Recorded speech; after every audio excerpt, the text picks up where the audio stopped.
Hi, I'm Brian Mullin, and this is Balls Out Physics, Episode 1, Planes Flying on a Spinning Ball. About 7 months ago, or well, 8 months ago, beginning of the year on New Year's Day, I went and saw Interstellar, and I thought it was awesome. And it got me to go back and read this book for probably about the third time in my life, What is Relativity? It was written in 1959. Really good book, very good explanation of relative motion. From planes moving across the earth with balls bouncing inside them all the way up to things traveling at the speed of light. It gives a really good explanation of Einstein's theories. And so, here I am, my head in the clouds, thinking about relativity and space travel and all this craziness. And I was, just bored one day, sitting on the couch, looking through YouTube videos, and a couple flat Earth conspiracy videos popped up in the that suggested videos to watch, and I'd seen those before, and I always had thought to myself, there's just no way, But I'm a very open-minded person, and I was in the mood to watch something different, so I said, what the heck, I'll watch one of these, thinking it would be good for a laugh. Well, about halfway into it, I wasn't really laughing. I was actually questioning a lot of things. One of the biggest things that caught my attention was planes flying on a spinning Earth, trying to land on north and south runways. Because the Earth rotates from west to east, and things don't seem to line up based on the examples they were showing. This was all graphically, and so I started to look into this a lot. And what really surprised me at first is I'm a structural engineer, and I've taken a lot of physics courses in my life. And I started to look into the curvature of the Earth and the rotation and the speeds of Earth, and it kind of blew my mind that I'd never really thought about how fast the Earth rotates or how much it actually curves. Here I am researching flat Earth theory, and I'm actually studying the curvature of Earth and the speed at which it rotates. I mean, there's some serious irony there. Our Earth, our model shows it spinning from west to east around an axis, which is represented by this little stick, and the circumference of the Earth at the equator, right here, is, the circumference of the Earth is 24,901 miles. So at the equator, since that's the farthest point from the axis of rotation, and there are 24 hours in a day, the speed of the Earth is 24,901 miles divided by 24 hours gives you 1,038 miles per hour. That's the instantaneous velocity at any point along the equator. I mean, that's what it has to be if everything we're told is true. So that's really fast. That's faster than the speed of sound, which is Mach 1, 761 miles per hour. So I never really thought about how fast that is. I always thought just kind of assumed it was moving really slow, and you don't really think about how much distance has to be covered in one day. But I also had never thought about or even calculated how much it actually curves. The general accepted value is 8 inches per mile, and I mean that's what it has to be based on the circumference, and that's 8 inches per mile, varying with the distance squared, because if you're standing, or if you're on a point that's just above the surface of the Earth, or just on the surface of the Earth, and you look straight out away from you, across water, of course, because land has mountains and all kinds of things, but going across the surface of water, at the first mile you would expect to see an 8-inch drop down to the curve. And at the second mile, because it's a curve curving down, it's continuously getting farther away from that horizontal line that you're driving, that you're sighting out away. The second mile is 8 inches times 2 miles squared, which is 32 inches. And then the third mile is 8 inches times 3 miles squared, and if 3 miles squared is 9, it gives you 72 inches. It starts to drop off pretty quick. And so I'd found that the flat Earth community had created this. Someone out there did this. This is a curvature chart. The flat Earthers are making a curvature chart, and they're showing how much curvature would have to be, we would have to see in all directions, because it's a sphere, anywhere on Earth. And this was drawn in AutoCAD, and since I'm an engineer, I have access to AutoCAD. The first thing I did is I went and drew a circle with a radius of 3,959 miles, which is the accepted radius of our Earth. I converted that to feet, which comes out to over 20 million feet, and started plotting points and finding that this is very accurate. This is exactly what you get. So I'm starting to wrap my head around how much curvature there should be, and that's quite a bit. And it's kind of hard to find it. So anyway, one of the first things I did is I set up a problem about the spinning planes. It was a physics problem. I'd studied relativity. I figured I could do this. The idea of this problem is that we are an observer, a stationary observer, looking at Earth, watching a plane fly. And this is based on a direct flight I took in college from JAX to LAX. The two airports are about 2,000 miles away from each other. And I flew there and then flew back, and I like doing the problem going back because it's more interesting that way. Because we're rotating with the Earth, and also a lot of some flat earthers out there have said things like, if the Earth is rotating 1,000 miles per hour at the equator, planes can't fly that fast, so they can't catch up to it. And that's not really true, because if the plane's already rotating with the Earth when it takes off, it's the speed it gains in the air is added to the initial speed it already had. So that's not true. But there is a problem here, and that's what I want to get into. So these two airports are 2,000, here's my dimension line here. They're 2,000 miles apart roughly. And we're just going to say they're 2,000 miles apart in order to keep this simple. Okay? And they're also, they're not at the equator. They're north of the equator. A little over 2,000 miles, both of them. Jacksonville's over here in Florida, and LAX is over here, California. LAX is about 250 miles north, I think 250 miles north of JAX in Jacksonville. But we're going to say that they're at the same latitude, just to keep it easy, to keep the problem easy. And so, as I was showing you on the ball, as you move up away from the equator, the diameter of the Earth around the center axis decreases, so your velocity decreases.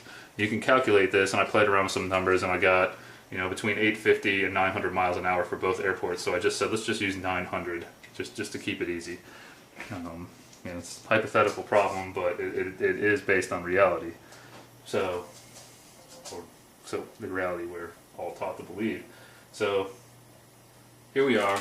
We're going to fly back to JAX. Sitting on the airport in LAX, we're going 900 miles an hour east. The Earth is moving that fast, but we can't feel it because everything's stuck to it, right? So we're told. So the plane takes off and gets up to its cruising altitude, whatever that is for the day, 30,000, 33,000 feet, whatever they're going to fly at. And it gets up to a cruising speed of, let's say, the velocity of the plane, VP, equals 600 miles per hour.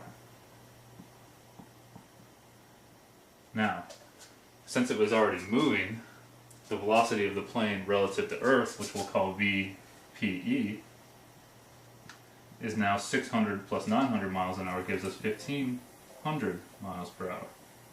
This thing's really moving.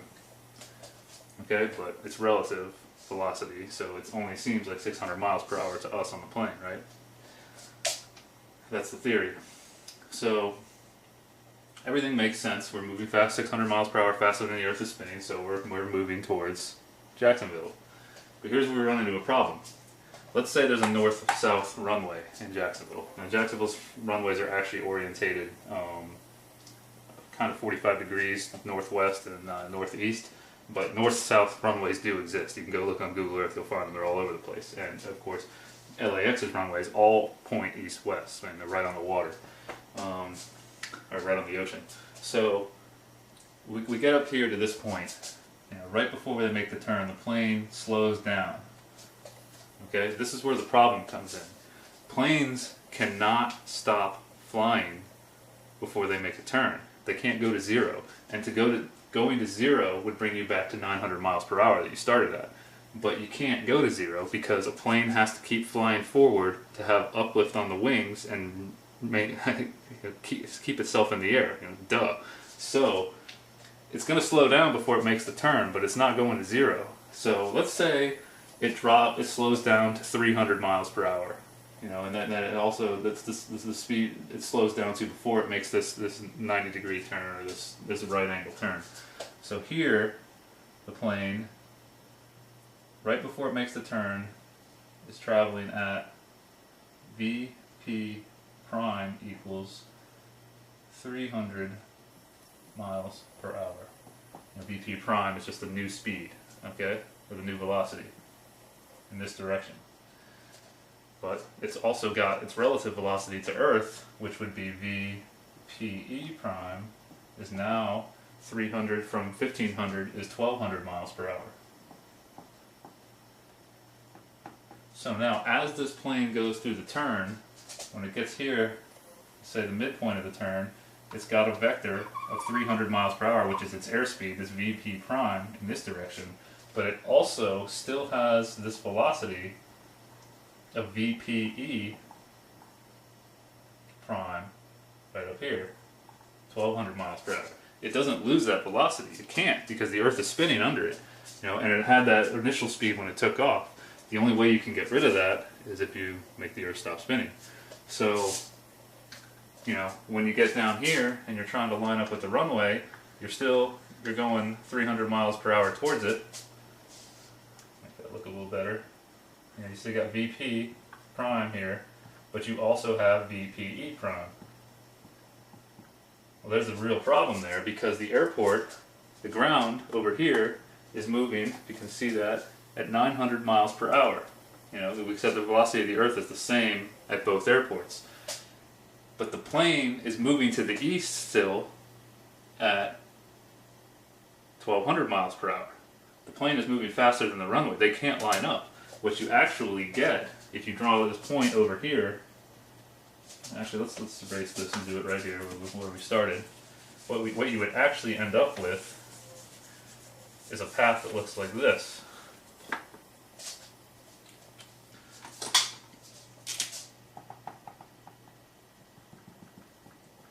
More of a linear path, because the plane, you know, this point represents the plane. The plane has a vector this way and another much larger vector this way. So you're getting something like that. The plane is actually sliding sideways through the air. That doesn't make sense. I mean, it's kind of what's going on. You know, this question, of course, people say, well, the atmosphere, this is what I thought too initially, the atmosphere is moving with the Earth. So, you know, since the atmosphere is moving with the Earth, you know, it's like a fluid that you're traveling through, so it doesn't matter that your initial speed was 900 miles per hour, and then you have a relative speed, and that doesn't work. When you really start to think about it, it doesn't work. You know, the best example I got from another engineer I showed this problem to was, he said, what about a fly on a train? You know, the train, the air in the train is moving with the train, and the fly can buzz all around inside the train. You know, you've probably seen bugs in a vehicle before of some sort. You know, the fly is unaffected by the movement of the train. Well, first of all, a fly can hover, which a plane can't do, and also the air in the train is contained within the shell of the train. Earth does not have a shell that, at least so we're told, that contains all the air. You know, the space shuttles and rockets and everything flies through it. You know, they leave the Earth. What's supposed to hold our atmosphere to our Earth is gravity. So we're told, you know, air actually still has a mass, and so gravity pulls. You know, anything with mass exerts, as we're told, anything with mass exerts a force on anything else with mass, and they attract each other. I'll get into that in another episode, because that's also a big issue I'm finding. But so the atmosphere, you know, spinning with the Earth, you know, wind blows in all different directions. It's not constantly blowing from west to east, because if it was moving with the Earth, it would be blowing from west to east, and that wouldn't help us at all, because, you know, the plane is also going from west to east. So if anything, the atmosphere is just pushing it along. It's not helping slow it down. If you reverse the problem and go the other way and flip the runways around, which is what I initially did, you end up with the plane going 300 miles per hour too slow. And of course, if the atmosphere is going from west to east, then maybe you could say that the atmosphere pushes the plane back up to that velocity. But, you know, Newton's first law says that an object in motion stays in motion unless acted upon by an outside force. So an object in motion relative to another object in motion stays in motion relative to that object unless acted upon by an outside force. It has to. The atmosphere doesn't answer the question. And the other problem with the atmosphere is air gets thinner as you get farther away from the Earth. So the gravitational pull on the air as you get higher and higher is less. So by conservation of angular momentum, air at higher altitudes would have to be spinning slower. And this, this is where, the actual concept of dark matter comes from in galaxies, because stars at the outer edges are spinning at the same speed as stars in the inner ring of the galaxies, and so we say there's more mass there to make up for this, and that's another thing I'll cover in a coming episode. But there's no real answer for this. So I started thinking about this. I'm trying to visualize this, because we never do problems like this, in my engineering classes in college, we used to break down, we derive equations, calculus. We'd use calculus to break down equations that somebody else had already derived before, and I always thought it was annoying because, it always comes down to a simple algebraic expression. Everything in our world becomes very simple. It's kind of amazing. But, everything breaks down to a simple algebraic expression. We go through all this proof to back check what these guys had done. But never did we back check our theory of living on a spinning ball, ever. We don't do these problems. Why? Why don't we talk about the curvature? Why don't we talk about the velocity? I went back to school and took astronomy in 2013, and we kind of talked about this, but not in depth like this. And then the other thing I started to think about is, I live in Central Florida. I heard a sonic boom one time from supposedly the space shuttle landing. Rattled my windows and doors. It woke me up, scared the crap out of me. It was pretty awesome actually at the time. The landing strip for the runway at Cape Canaveral is north-south. The north end actually points a little bit to the west, this way. Actually, west is actually this way. But it's mostly north-south. And I also have seen space shuttles take off from the beach. I accidentally saw one. I just happened to walk out on the beach up in Jacksonville one time and saw one take off. And I saw it go out over the water, going to the east, which would actually be this way. Going out over the water to the east. And then it disappeared from my sight. I thought it went out into space. So it's rotating with relative to the rotation of Earth. Definitely. And when it gets up into space, it's still going to have those components. It's adjusting with we're told it adjusts its movement in space with air jets. Spraying mass out into nothingness, which I'm also going to do another episode on, because that doesn't make sense either. But we'll get into that too. So now this shuttle is going to re-enter the Earth's atmosphere, traveling at thousands of miles per hour when it comes back in, and it's supposed to come back in gliding. It comes through the atmosphere, and you've seen all those videos where the fuselage heats up, and it's slowing down, of course, as it's coming into our atmosphere. But if this thing is coming in at thousands of miles an hour, and trying to come in from either the north or the south end of that runway, and it definitely has components of velocity to the east or west, and that runway is spinning somewhere between 850 and 900 miles per hour to the east. This is insane. The little jets that shoot to the side and the shuttle aren't going to do anything in our atmosphere. This is insane. It doesn't work. Really, try to think about this. Try to wrap your head around an Earth spinning. In all the movies we see of space, the science fiction movies and everything, whenever like a ship is coming up on a planet, the planets always seem to be stationary, because if they were actually rotating at the speeds they would have to be rotating for the length of their days, whether it's Earth or another fictional planet in a movie, it would probably hurt our heads to have to see the ships and things rotating like that. So for Hollywood, and then to make things easier, we see it stationary. It appears stationary. Of course, you could say it's moving too slow, but it's actually moving pretty fast. So, well, Earth is at least. So anyway, here's the spinning ball problem, but we also still have the curvature problem here. We're flying a great distance, 2,000 miles, and based on that curvature chart I showed you earlier, there's a lot of curvature that this plane has to fly over. So, in architecture and engineering world, looking down on something is called a plan view. So we call this a plan view of Earth. And we cut sections through our plan views to look at a section through a building or anything we're designing. So what if we cut a section through the Earth here? This is typically what a section cut line looks like, something like this. Okay, so we're going to cut a section and turn our view, up, looking into the plan view. Okay, so let's draw that. Still 2,000 miles apart. from here to here and say this is LAX over here and this is JAX over here. Both airports are roughly at sea level. I mean, LAX is right on the water and JAX is a little bit inland, but I mean Florida's flat, so it's basically at sea level. So we've got this curve of the Earth, the amount of curvature that we would see over 2,000 miles.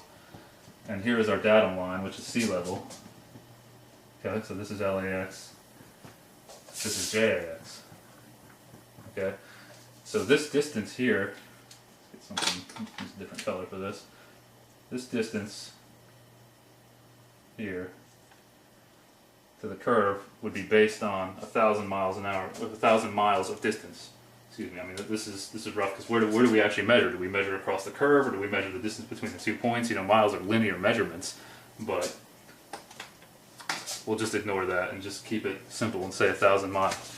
Now you take the curvature chart, you look on here, see if you can see 1,000 miles. 1,000 miles. The height of your curve at 1,000 miles should be roughly 128.4 miles. All right, so this distance here is 128.4 miles. Okay, our plane takes off, you know, heading this way, I guess, because it has to follow the curve, and it gets up to about 30,000 feet, 33,000 feet. That's 5 miles. That's a mile is 1 mile is equal to 5,280 feet. So now you're up here somewhere, and you're trying to fly over here, like this, I guess. I mean, you can't fly through the Earth like that, so you still have to follow the curve, obviously. Well, this plane is flying along and follows this curve, right? The Earth is constantly curving, so the plane constantly has to be following the curve. Well, that's a problem because when the rudders on a plane are straight, they're, the flaps or rudders, whatever you want to call them, they're called rudders because it's just like a boat moving through water. Air is a fluid, really, and so when you turn a rudder on a boat, it controls the direction of the boat. Just the same thing in the air. When plane turns its rudders on the wings or on the tail, it affects its motion through the fluid, but it's just the atmosphere that's flying through, and it controls its orientation and where it's going. So, to follow this curve, the plane would constantly have to nose down. The pilot would constantly have to nose the plane down if that's how a plane flies. When I first thought about this, I'm like, that's crazy. The Earth is constantly curving, so it constantly has to nose down to follow it.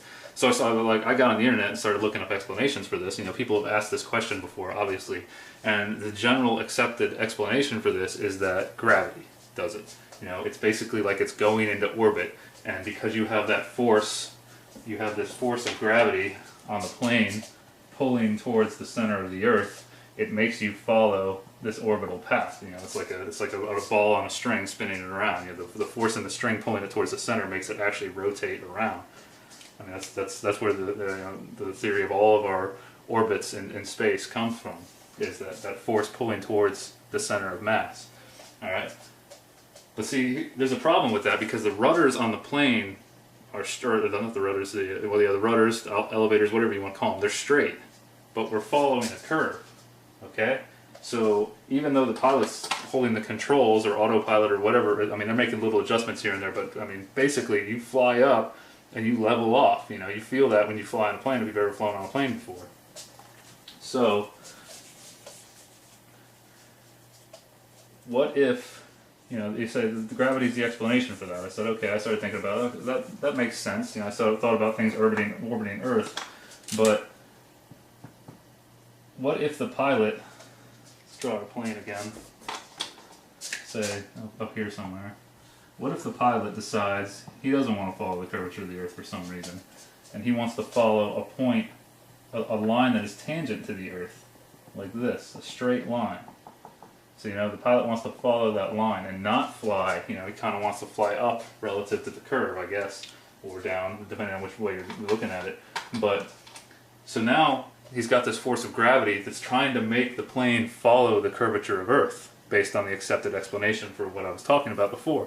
So, if you want to fly in a line that's tangent to a point, on the Earth, then you have to fight that force of gravity that's trying to make you follow the curve. So now it's the same problem in reverse. Now you constantly have to pull up on the controls or nose the plane up to fly in a straight line. You know, with the rudders, you're cutting through the air, but you're flying in a straight line with the rudders actually angled like this to make the plane fly straight. That doesn't make any sense. This doesn't work. That's not an explanation. Gravity is not doing this. You know, where's this curvature? And when you fly in a plane, you'll notice when you look out the window, the horizon of course looks flat, and we're told that the Earth is too big and we can't see it, and it's also at eye level. If there's really a curve, there should be a drop. Now this one, people argue about this one. It's a big argument in the flat Earth, round Earth community, but it's becoming a huge debate on the internet. More and more people are waking up to this. It's pretty amazing. And what we're not taught in school is, in the late 1800s, there was a raging debate going on between flat earthers and globulists, as they were called. People still believed that the Earth was flat. Well, Columbus didn't sail to America and prove, and everybody just started believing the Earth was a ball. A lot of people didn't believe it, and there's actually I've read some testimonies from civil engineers in the 1800s that just say it's ridiculous. When they're talking about laying train track and all kinds of things. So I'm at a loss here. I don't know what to think. I'm kind of thinking it's flat and stationary. I've gone to Lake Apopka, and I've taken my telescope there, and on the south end of the lake, Lake Apopka is one of the biggest lakes in Florida. I think it's the second biggest. On the south end of the lake with my telescope sitting 3 feet above the shore, I can see the North Shore 8 miles away. Well, based on the curvature chart, there should be, what is that? Based on 8 miles, I should have a 43-foot drop from one side to the other. I shouldn't be able to see the shore. There should be a curve of water in my way. You can't see it on a rough day when the waves are in the way, but on a calm day you can. That doesn't make sense. I should not be able to see that. So I don't know what's going on here. I've had my world turned upside down or right side up by this. I've spent a lot of time researching this, a good 7 months, and I've seen a lot of different things. There's a lot of topics to talk about, but this is the one I thought I'd start with. So, you guys out there, you can leave comments, call me crazy if you want to, but you got to give me an explanation for this if you're going to call me crazy, and help me out here. I'd love to go back to believing that I live on a spinning ball, and this isn't some massive conspiracy, and we all haven't been duped. But human beings are very easy to fool. And it's actually much easier to fool a human being than to convince a human being that they have been fooled. We come into this world, we don't know where we come from, we don't even know how our thought processes actually work. We don't know how we're able to simultaneously create thoughts and perceive them at the same time. We still can't explain that. So what do we really even know? Anyway, that's getting off topic. This is episode 1. We'll be getting into more. I'll have many more episodes after this, hopefully. So until next time, peace.